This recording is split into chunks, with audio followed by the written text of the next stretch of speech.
Hi കൂട്ടുകാരെ, എന്റെ പേര് മുഹമ്മദ് ഫാരിസ്. ഞാൻ JHS കോട്ടയം 8th പഠിക്കുന്ന വിദ്യാർത്ഥിയാണ്. നമുക്കെല്ലാവർക്കും വിദ്യാഭ്യാസം ആവശ്യമാണല്ലോ. നമ്മൾ അതിനു വേണ്ടിയാണ് സ്കൂളിൽ പോകുന്നതും ഇതുവരെ നമ്മൾ ഓൺലൈൻ ക്ലാസ് പഠിച്ചതും. അപ്പോൾ ആ വിദ്യാഭ്യാസത്തിന് വേണ്ടി ഒരു ദിനമുണ്ട്. അതാണ് നവംബർ 11, ദേശീയ വിദ്യാഭ്യാസ ദിനം.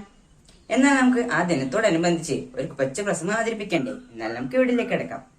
നവംബർ 11 ദേശീയ വിദ്യാഭ്യാസ ദിനം.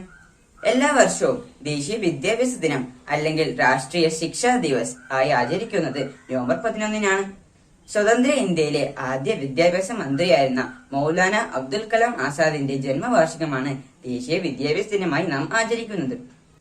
1947 മുതൽ 1958 വരെ അദ്ദേഹം വിദ്യാഭ്യാസ മന്ത്രിയായിരുന്നു. 2008 മുതൽ നവംബർ 11 വിദ്യാഭ്യാസ ദിനമായി ആചരിക്കുന്നു.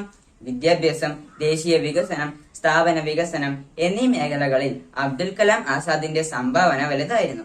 രാജ്യത്തെമ്പാടും ഈ ദിവസം പലതരത്തിലുള്ള പ്രകടനങ്ങളും പരിപാടികളും ഒക്കെ സംഘടിപ്പിക്കാറുണ്ട്. വിദ്യാഭ്യാസത്തിന്റെ പ്രാധാന്യം ജനങ്ങൾക്ക് മനസ്സിലാക്കി കൊടുക്കുക എന്നതാണ് ഈ പരിപാടികളിലൂടെ ലക്ഷ്യമിടുന്നത്.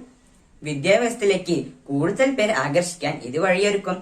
അബ്ദുൽ കലാം ആസാദിന്റെ സംഭാവനകൾ 1947 മുതൽ അദ്ദേഹം അന്തരിച്ച 1958 ഫെബ്രുവരി 22 വരെ ഇന്ത്യയുടെ വിദ്യാഭ്യാസ മന്ത്രിയായിരുന്നു. 11 വർഷത്തെ ഭരണത്തിൽ അദ്ദേഹം നൽകിയ സംഭാവനകൾ ചെറുതൊന്നുമല്ല.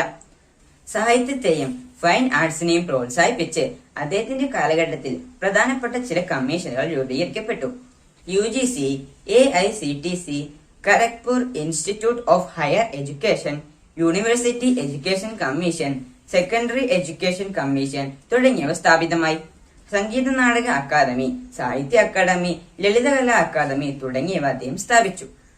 വനിതകൾക്കുള്ള വിദ്യാഭ്യാസം, 14 വയസ്സുവരെ വിദ്യാർത്ഥികളുടെ സൗജന്യ നിർബന്ധിത വിദ്യാഭ്യാസം, IIST, school of architecture and planning, Jamia Millia Islamia, IIT Kharagpur എന്നിവ സ്ഥാപിച്ചതും മൗലാന അബ്ദുൽ കലാം ആസാദ് തന്നെയാണ്. സ്വതന്ത്ര സമര സേനാനി, പത്രപ്രവർത്തകൻ, നവോത്ഥാന നായകൻ എന്നീ നിലകളിലും അറിയപ്പെടുന്നു. ഇന്ന് കാണുന്ന രാജ്യത്തെ IIT-കളും ഡൽഹി സർവകലാശാലയ്ക്കും പിന്നിലെ ബുദ്ധി കേന്ദ്രം അദ്ദേഹമായിരുന്നു. 1992 രാജ്യം അദ്ദേഹത്തെ ഭാരതരത്ന നൽകി ആദരിച്ചു. ഈ വിദ്യാഭ്യാസ ദിനത്തിൽ നമുക്ക് ആ മഹത് വ്യക്തിയെ സ്മരിക്കാം. ഇത്രയും പറഞ്ഞുകൊണ്ട് എന്റെ എളിയ വാക്കുകൾ ഇവിടെ ഉപസംഹരിക്കുന്നു. നന്ദി, നമസ്കാരം. എല്ലാവർക്കും വിദ്യാഭ്യാസത്തിന് ആശംസകൾ. ബൈ.